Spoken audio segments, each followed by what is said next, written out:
Hi, നമുക്കിന്ന് മത്തങ്ങ എരിശ്ശേരി ഉണ്ടാക്കിയാലോ. അതിനാവശ്യമായത് മത്തങ്ങ ചെറുതായി കട്ട് ചെയ്തത്, പിന്നെ ഞാനിവിടെ പെരുമ്പയറാണ് എടുത്തിരിക്കുന്നത്. ചെറുപയറും ഉപയോഗിക്കാം. മത്തങ്ങയും പെരുമ്പയറും കൂടെ വേവിക്കുക നന്നായി. അതിനുശേഷം കൂട്ട് തേങ്ങ, വെളുത്തുള്ളി, ജീരകം, കറിവേപ്പില, ശകലം മുളക് പൊടിയും മഞ്ഞൾപ്പൊടി ഇവയെല്ലാം കൂടെ അരച്ചെടുക്കാം.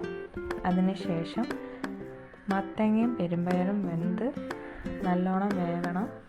വെന്തതിന് ശേഷം നേരത്തെ തയ്യാറാക്കി വെച്ച കൂട്ടിതിലേക്ക് ചേർത്ത് കൊടുക്കാം. അതിനുശേഷം കടുക് താളിച്ച് ഉഴുന്ന്, കടുക്, വറ്റൽമുളക്, കറിവേപ്പില എന്നിവ ഇട്ടതിന് ശേഷം കുറച്ച് തേങ്ങയും കൂടെ ചേർത്ത് കൊടുത്ത് നല്ലോണം ഇളക്കി കൊടുക്കാം. മെറൂൺ കളറാവുമ്പോഴത്തേക്കും നമ്മൾ നേരത്തെ വേവിച്ച് കൂട്ടൊക്കെ സെറ്റാക്കി വെച്ചിരിക്കുന്നതിൽ കൂടെ ആഡ് ചെയ്ത് കൊടുക്കാം.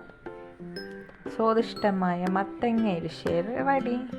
ഞങ്ങളിവിടെ പീയണിക്കാന്ന് പറയും, ചിലയിടത്ത് മത്തങ്ങ എന്നൊക്കെ പറയും. വീഡിയോ ഇഷ്ടപ്പെട്ടാൽ ലൈക്ക്, സബ്സ്ക്രൈബ്, കമൻറ്റ്.